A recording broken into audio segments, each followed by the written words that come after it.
സ്തുതിയായിരിക്കട്ടെ. എൻ്റെ പേര് വീണ മരിയ, ഇതെൻ്റെ ഹസ്ബൻഡ് സിജോ. ഞങ്ങളിപ്പോൾ UK എന്നാണ് വരുന്നത്.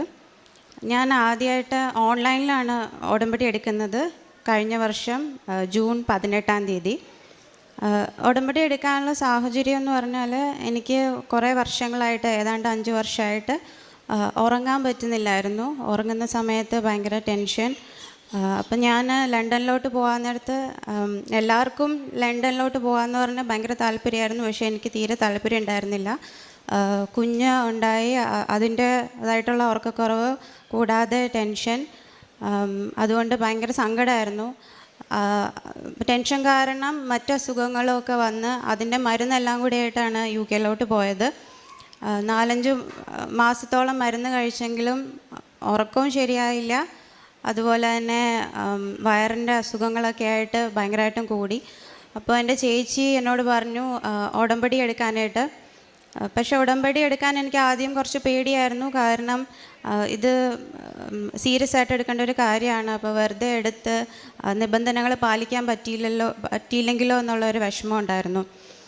അപ്പം ചേച്ചി പറഞ്ഞു അങ്ങനെയാണെങ്കിൽ ഓൺലൈൻ ആയിട്ട് ലൈറ്റ് ക്യാൻഡിൽ പ്രെയർ റിക്വസ്റ്റ് ഇടാൻ പറഞ്ഞു. അങ്ങനെ ഞാൻ അതിട്ട് പിറ്റേ ദിവസം എനിക്ക് ശരിക്കും പറഞ്ഞാൽ ഉറങ്ങാൻ നേരത്ത് ഒരു ടെൻഷനും ഉണ്ടായിരുന്നില്ല.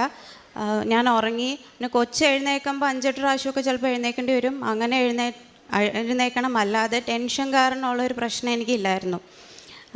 അത് ലൈറ്റ് ക്യാൻഡിൽ കുറച്ച് നാൾ ഞാനിങ്ങനെ കണ്ടിന്യൂസ്ലി ചെയ്തുകൊണ്ടിരുന്നു. അങ്ങനെ എനിക്ക് തന്നെ ഉടമ്പടി എടുക്കണമെന്ന് തോന്നി. അങ്ങനെയാണ് ജൂൺ 18 ഉടമ്പടി എടുക്കുന്നത് കഴിഞ്ഞ വർഷം.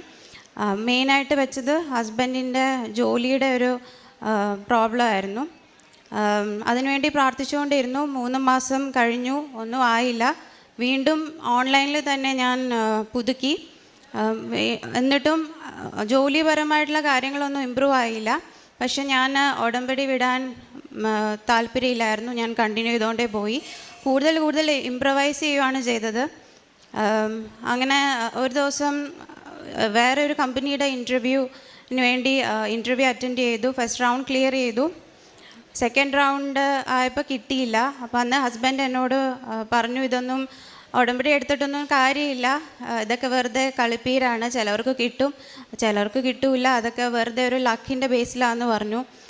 എനിക്കന്ന് ഭയങ്കരമായിട്ടും സങ്കടം വന്നു. ഞാനന്ന് ശരിക്കും ഇരുന്ന് പ്രാർത്ഥിച്ചു.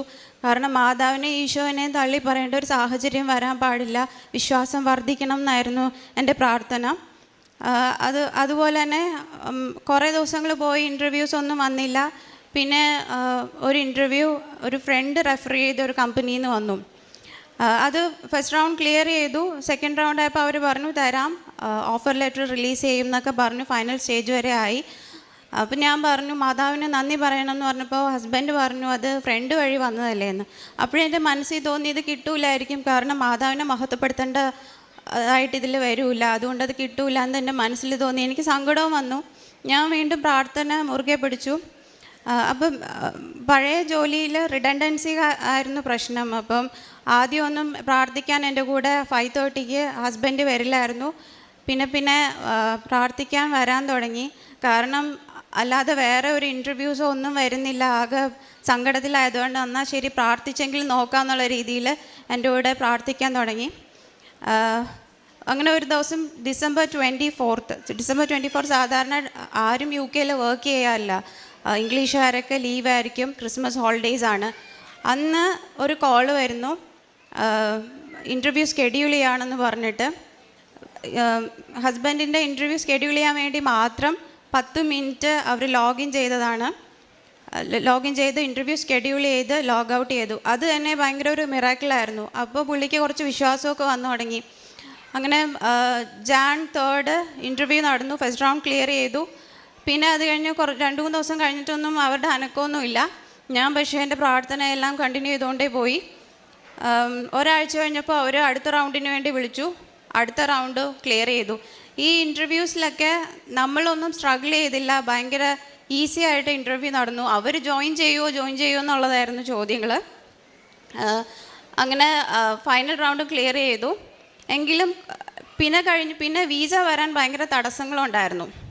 എന്ന് പറഞ്ഞാൽ ഭയങ്കര ലേറ്റായി. അപ്പോൾ ആദ്യം അവർ പറഞ്ഞിരുന്നു 3 പേർക്കും വീസ തരും. കഴിഞ്ഞ കമ്പനിയിൽ ഒരാൾക്ക് ഹസ്ബൻഡ് മാത്രമേ വീസ ഉണ്ടായിരുന്നുള്ളൂ. ബാക്കി എനിക്കും കുട്ടിക്കും ഉള്ളത് പുള്ളിക്കാരൻ തന്നെ ഫിനാൻസ് എടുക്കുമായിരുന്നു. അപ്പം ഈ കമ്പനി 3 പേർക്കും വീസ തരാമെന്ന് പറഞ്ഞു. പഴയ കമ്പനീനേക്കാളും നല്ല സാലറിയൊക്കെ തന്നു. അത് കഴിഞ്ഞ് പിന്നെ അവർ വീസ കാര്യങ്ങളൊന്നും പറയുന്നില്ല. ഇതിനിടയ്ക്ക് ഹസ്ബൻഡിനൊരു സ്വപ്നം ഉണ്ടായി. വീസ വരുന്ന ഡേറ്റ് 28 ഫെബ് എന്നുള്ളതായിരുന്നു സ്വപ്നം. ഞാൻ എപ്പോഴും മാതാവിനോട് പ്രാർത്ഥിക്കുമായിരുന്നു വിശ്വാസം വർദ്ധിക്കണം എന്നുള്ളത്. പുള്ളിക്കാരന് വിശ്വാസം വർദ്ധിച്ചാലേ കുടുംബ പ്രാർത്ഥന എല്ലാം നന്നായി ചെയ്യാൻ പറ്റുള്ളൂ. അപ്പോൾ വിശ്വാസം വർദ്ധിക്കണം എന്നുള്ളത് എൻ്റെ ഒരു നിയോഗവും കൂടെ ആയിരുന്നു. അങ്ങനെ പുള്ളിക്ക് 28 ഫെബ് എന്നുള്ള ഒരു ഡേറ്റ് കാണിച്ചു. അതുപോലെ തന്നെ കഴിഞ്ഞ 27 ഫെബിന് വീസ വരികയും വീസയുടെ കാലാവധി 28 ഫെബ് 2028 ആയിരുന്നു ഡേറ്റ്. കറക്റ്റ് 28 എന്നുള്ളത് തന്നെ ഡേറ്റിൽ വീസ കിട്ടി. ഈ വീസയുടെ ബയോമെട്രിക്കിൻ്റെ അന്ന് അച്ഛൻ്റെ ഡെയിലി ബ്രെഡിൽ വീസ പ്രോസസ്സിങ്ങിന് ഇന്ന് പോകുന്നവർക്ക് വേണ്ടി പ്രത്യേകം പ്രാർത്ഥിക്കുന്നു എന്നും പറഞ്ഞിട്ടുണ്ടായിരുന്നു. അപ്പം ഞാൻ എന്നും ഡെയിലി ബ്രെഡ് കാണാറുണ്ട്. അന്ന് പ്രത്യേകിച്ച് അച്ഛൻ ഇതിനെപ്പറ്റി പറഞ്ഞിട്ടുണ്ടായിരുന്നു. അപ്പം ഞങ്ങൾക്ക് വീസ വന്നു. അന്ന് തന്നെ ടിക്കറ്റ് എടുത്തു. ഇന്നലെ വന്നു. ഇന്നിപ്പോൾ ഇതിന് വേണ്ടിയാണ് വന്നിരിക്കുന്നത്. ഞാൻ തീർത്ഥാടന ഉടമ്പടി ഈ വരുന്ന ദിവസങ്ങളിൽ വന്നെടുക്കും. ഇതുകൂടാതെ എനിക്ക് ഒരു രോഗസൗഖ്യം കൂടെ കിട്ടിയായിരുന്നു. എനിക്ക് കൈക്ക് വേദന ഒരു 4-5 വർഷമായിട്ടുണ്ട്. ഭയങ്കര കൈവേദനയായിട്ട് കിടക്കാനൊന്നും പറ്റില്ല. ചില ദിവസം കുഴപ്പമുണ്ടാവില്ല, ചില ദിവസം ഭയങ്കര വേദനയായിരിക്കും.